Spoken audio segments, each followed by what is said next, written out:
NEET 2024 form भरने के लिए सबसे पहले आपको एक बार नोटिफिकेशन जरूर चेक कर लेना है। यहाँ पर नोटिफिकेशन में देख लीजिए, यहाँ पर 16/12/2024 से आपके फॉर्म शुरू हो चुके हैं और 15/1 यानी 15 जनवरी 2025 तक आपके फॉर्म चलेंगे। अब यहाँ पर जो एडमिट कार्ड प्रवेश पत्र आने की जो अनुमानित दिनांक है वो यहाँ पर देखिए 19/2/2025 बताई जा रही है, जो कि आगे पीछे हो सकती है। अब यहाँ पर आगे भी डिटेल बताई गई है। जैसे अगर आप लेवल 1 के लिए अप्लाई करते हैं तो यहाँ पर आपकी जो फीस है 550 रुपये रहेगी। लेवल 2 के लिए भी फीस जो है वो 550 रुपये रहेगी और दोनों लेवल के लिए अगर आप फॉर्म भरते हैं तो आपको 750 रुपये देने होंगे। इसी के साथ यहाँ पर अलग अलग चीज़ें आपको बताई गई है। जैसे अगर आप फॉर्म में कोई भी गलती कर देते हैं, फीस भर देते हैं, तो आपको आपका शुल्क लौटाया नहीं जाएगा। इसी के साथ यहाँ पर आपको फॉर्म कहाँ से भरना है, वेबसाइट वगैरह दी गई है, वो मैं आपको कंप्लीट डिटेल में बताऊंगा। इसी के साथ 10वीं की मार्कशीट भी अपलोड होगी। फोटो के बारे में यहाँ पर बताया गया, आप देख लीजिए। पासपोर्ट साइज फोटो जो है वो 3 महीने से ज़्यादा पुराना नहीं होना चाहिए। इसी के साथ अगर आप जैसा फोटो अपलोड कर रहे हैं, जैसे दाढ़ी में है या फिर क्लीन शेव है, तो वैसी की वैसी स्थिति में आपको एग्जाम हॉल में उपस्थिति दर्ज करवानी है। इसी के साथ यहाँ पर अगर चश्मा लगाया हुआ है तो आपको फोटो उसी तरह से खिंचवाना है। काला चश्मा वाला फोटो यहाँ पर मान्य नहीं होगा। इसी के साथ 10वीं की मार्कशीट अपलोड करनी होगी। इसी के साथ यहाँ पर बताया गया है कि अगर अभ्यर्थी एक से ज़्यादा फॉर्म भरते हैं तो उन्हें पुनः वेबसाइट पर एक फॉर्म को सिलेक्ट कर लेना है, किसी एक का चयन कर लेना है, नहीं तो विद्यार्थी के समस्त फॉर्म निरस्त किए जा सकते हैं। तो यहाँ पर इस चीज़ का भी आप ध्यान रखें। इसके अलावा यहाँ पर कंप्लीट नोटिफिकेशन को आप एक बार जरूर पढ़ लीजिए, क्योंकि जो भी फॉर्म में गलतियाँ होती है वो मुख्य इसी कारण से होती है कि आप नोटिफिकेशन को सही से पढ़ते नहीं है। तो फॉर्म भरने के लिए गूगल पे आएंगे, यहाँ पर आप रीड 2024 लिख के सर्च करेंगे तो आपको यहाँ पर वेबसाइट मिल जाएगी BSCR बोर्ड वाली, या फिर आप गूगल पर BSCR बोर्ड लिख के भी सर्च कर सकते हैं, आपको ये वेबसाइट मिल जाएगी, इसे ओपन कर लेंगे।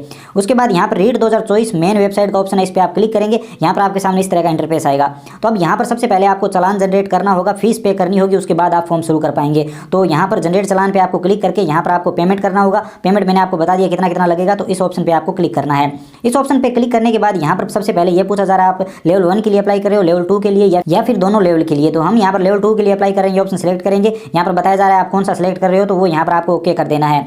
ओके करने के बाद यहाँ पर आपको आवेदक की सबसे पहले 10वीं की मार्कशीट के अकॉर्डिंग सारी डिटेल दर्ज करनी है। सबसे पहले नाम, उसके बाद पिता का नाम, उसके बाद माता का नाम, उसके बाद जन्मतिथि यहाँ पर जो भी है, उसके बाद यहाँ पर ईमेल आईडी दर्ज कर देंगे, उसके बाद यहाँ पर एक मोबाइल नंबर, उसके बाद यहाँ पर कोई दूसरा मोबाइल नंबर, और उसके बाद यहाँ पर जो कोड दिया है वो यहाँ पर भर देंगे। यहाँ पर फीस बताई गई है, जो हम एक लेवल के लिए कर रहे हैं तो 550 रुपये, और यहाँ पर ऑनलाइन या फिर ऑफलाइन आप किस माध्यम से पेमेंट करना चाहते हैं, हम ऑनलाइन सेलेक्ट करेंगे। यहाँ पर 2 पेमेंट मोड है, तो आप कोई भी सिलेक्ट कर सकते हैं। इसमें आप सभी बैंकों के ATM कार्ड, सभी बैंकों की नेट बैंकिंग, इसके अलावा UPI QR कोड सभी से पेमेंट कर पाएंगे। हम ICICI वाला सेलेक्ट कर लेते हैं, आप चाहें तो HDFC भी सिलेक्ट कर सकते हैं। उसके बाद सबमिट एंड पे क्लिक करेंगे और यहाँ पर आपके सामने चालान जनरेट हो जाएगा। इसका प्रिंट आउट लेना बेहद ही जरूरी है, क्योंकि अगर पेमेंट फेल हो जाता है तो आपको यही मदद करेगा।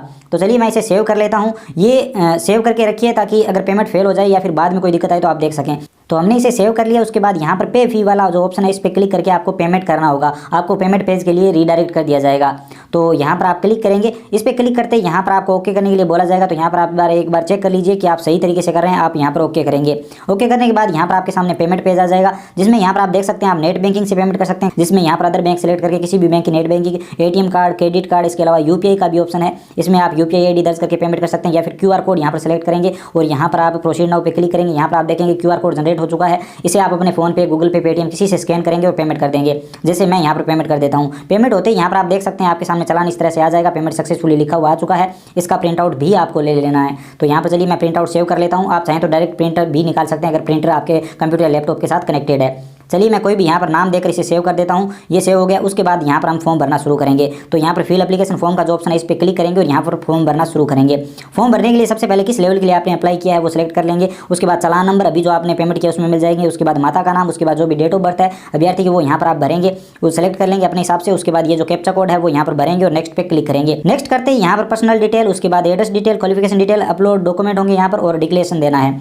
पर्सनल इन्फॉर्मेशन में सबसे पहले जेंडर बताएंगे, मेल या फीमेल। उसके बाद विवाहित स्थिति क्या है, मैरिड अनमैरिड, वो बता देंगे। आधार नंबर यहाँ पर दर्ज करेंगे। उसके बाद कास्ट कैटेगरी क्या है, general, EWS, OBC, SC, ST जो भी है वो यहाँ पर आप सिलेक्ट कर लीजिए अपने हिसाब से। उसके बाद धर्म क्या है वो सिलेक्ट कर लेंगे। उसके बाद भूतपूर्व सैनिक है या नहीं तो यस या नो कर देंगे। उसके बाद दिव्यांग है या नहीं तो यस या नो कर देंगे। उसके बाद राष्ट्रीयता इंडियन सेलेक्ट कर लेंगे। उसके बाद आप राजस्थान के मूल निवासी हो या नहीं। उसके बाद यहाँ पर राजस्थान सेलेक्ट कर लेंगे अगर हो तो। उसके बाद यहाँ पर आपका जिला कौन सा है वो सिलेक्ट कर लेंगे। उसके बाद अगर कोई बॉडी मार्क है तो वो यहाँ पर बता सकते हैं, नहीं तो नो लिख सकते हैं या फिर नो मार्क्स भी लिख सकते हैं। तो चलिए हम नो मार्क लिख देते हैं, बाकी आप अपने हिसाब से लिख सकते हैं। अगर कोई कहाँ फेस पर कोई चिन्ह वगैरह है तो वो यहाँ पर आप बता सकते हैं।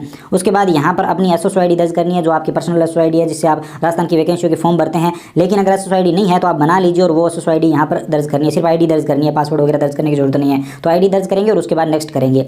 नेक्स्ट करने के बाद यहाँ पर एड्रेस आएगा, जिसमें आप यहाँ पर वार्ड नंबर, गाँव का नाम, तहसील का नाम, जिले का नाम। उसके बाद यहाँ पर आप अपने पोस्ट ऑफिस की डिटेल दे देंगे, पोस्ट ऑफिस कहाँ है। उसके बाद आपका राज्य कौन सा है। उसके बाद आपका जिला कौन सा है तो वो सिलेक्ट कर लेंगे। उसके बाद आपके पिन कोड क्या है तो वो यहाँ पर आप भर देंगे और आपकी एड्रेस डिटेल होगी कंप्लीट।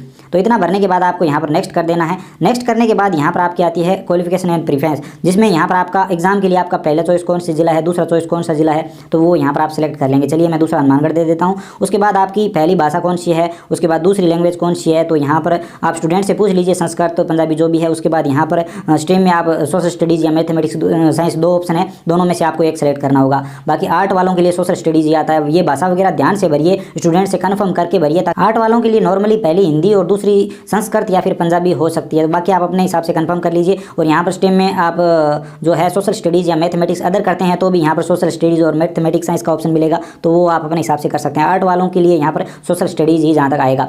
उसके बाद यहाँ पर आपको जो डिग्रियाँ हैं, जो 10th की मार्कशीट 12th की, वो डिटेल देनी है। तो सबसे पहले 10th कौन से बोर्ड से आपने पास किया है तो वो यहाँ पर बताएंगे। तो यहाँ पर सबसे पहले बोर्ड सेलेक्ट करना है, जैसे अजमेर बोर्ड BSR बोर्ड से की है 10वीं, तो वो यहाँ पर सेलेक्ट कर लेंगे। कोई दूसरा बोर्ड है तो वो सेलेक्ट कर लेंगे। इसी तरह से 12वीं कौन से बोर्ड से किया वो सेलेक्ट कर लेंगे। यहाँ पर पासिंग ईयर कौन से साल में आपने 10वीं और 12वीं पास की है वो यहाँ पर बताएंगे। पहले 10वीं का बताएंगे, 10वीं की मार्कशीट के ऊपर लिखा हुआ मिल जाएगा, वो यहाँ पर आप बता दीजिए। यहाँ पर टोटल कितने अंक थे तो यहाँ पर मैक्स मार्क्स यहाँ पर बताएंगे। तो मान लीजिए 10वीं के अभी जो हाल ही में वो 600 है, तो 600 यहाँ पर आपको लिख देने हैं। अगर कोई पुराने टाइम में 10वीं किसी ने पास किया तो उस टाइम 500 भी हुआ करते थे, तो वो और आपको कितने मिले हैं वो यहाँ पर बता देंगे। परसेंटेज ऑटोमेटिक आ जाएंगे, आप आगे देख सकते हैं आ चुके हैं। मैं उदाहरण के लिए बता रहा हूँ, आप सही से भर लीजिए। तो यहाँ पर इसी तरह से आपको 12वीं की डिटेल देनी है। यहाँ पर पासिंग ईयर आ जाएगा, उसके बाद टोटल कितने नंबर थे, आपको कितने मिले वो बता देंगे। और ग्रेजुएशन की डिटेल बताएंगे, कौन सी यूनिवर्सिटी से आपने ग्रेजुएशन किया है तो वो बताएंगे। उसके बाद सेम इसी तरीके से ये डिटेल आ जाएगी। इसके अलावा अगर आप अपेयरिंग हो, ग्रेजुएशन चल रही है, तो ये वाला ऑप्शन अपेयरिंग पे क्लिक कर सकते हैं। रोल नंबर या एनरोलमेंट नंबर दर्ज करके कौन सा साल चल रहा है, फर्स्ट ईयर सेकंड ईयर, वो बता सकते हैं। इसी के साथ यहाँ पर पोस्ट ग्रेजुएशन है तो उसकी डिटेल भी दे सकते हैं, MSc है तो वो दे सकते हैं। उसके बाद यहाँ पर BSTC या फिर उसके समकक्ष, B.Ed या फिर उसके समकक्ष कौन सा कोर्स है आपके पास, अपेयरिंग है तो अपेयरिंग वाले पे टिक मार्क कर देंगे। और यहाँ पर कौन सा कोर्स है, जैसे B.Ed है या फिर इनमें से कोई दूसरा है तो वो यहाँ पर आप सेलेक्ट कर लेंगे। और यहाँ पर इनरोलमेंट नंबर या रोल नंबर कौन सा साल चल रहा है वो बता देंगे अगर अपेयरिंग है तो। लेकिन अगर आप पास आउट हो तो आपको उसी तरह से जैसे 10वीं में हमने डिटेल दी है, ठीक उसी तरह से आपको यहाँ पर डिटेल भरनी है। तो यहाँ पर आप यूनिवर्सिटी का नाम दे देंगे और ये सारी डिटेल भर देंगे। अपेयरिंग नहीं हो अगर आप पास आउट हो तो, लेकिन अगर आप अपेयरिंग हो तो यहाँ पर आपको अपेयरिंग कर देना है। उसके बाद नेक्स्ट करेंगे, यहाँ पर आपको फोटो अपलोड करनी है। फोटो 3 महीने से पुराना नहीं होना चाहिए, जो मैं आपको बता चुका हूँ। ब्लैक पेन से सिग्नेचर किया हुआ होना चाहिए, वो यहाँ पर बताया गया है सफेद पेज पे। इसी तरह से यहाँ पर आपको साइज पहले सेट कर लेना है। 20 से 50 KB के बीच फोटो होना चाहिए, JPG फॉर्मेट में अलाउड है। इसी तरह से सिग्नेचर भी आपको 20 से 50 KB के बीच अपलोड करने हैं, JPG फॉर्मेट में अलाउड है। आधार की फ्रंट साइड 50 से 100 KB के बीच होनी चाहिए, JPG फॉर्मेट में अलाउड है। इसी तरह से 10वीं की जो मार्कशीट है वो भी 50 से 100 KB के बीच होनी चाहिए और JPG फॉर्मेट में अलाउड है। तो वो सभी डॉक्यूमेंट अपलोड करेंगे और नेक्स्ट करेंगे। नेक्स्ट करने के बाद यहाँ पर आपको डिक्लेरेशन देना है, तो सभी चेकबॉक्स है इन पे आपको क्लिक कर देना है। पहले पे हमने क्लिक कर दिया, आप चाहें तो पढ़ लीजिए एक बार। उसके बाद दूसरे ऑप्शन पे क्लिक कर चेकबॉक्स पे क्लिक करेंगे, तीसरे पे क्लिक करेंगे और उसके बाद यहाँ पर आप कंफर्म एंड प्रीव्यू पे क्लिक करेंगे। उसके बाद आपका प्रीव्यू आ जाएगा फॉर्म का। तो चलिए इस ऑप्शन पे क्लिक करते हैं। यहाँ पर बोला जा रहा है कि आपको प्रीव्यू के लिए रीडायरेक्ट कर दिया जाएगा, तो यहाँ पर आपको यस कर देना है।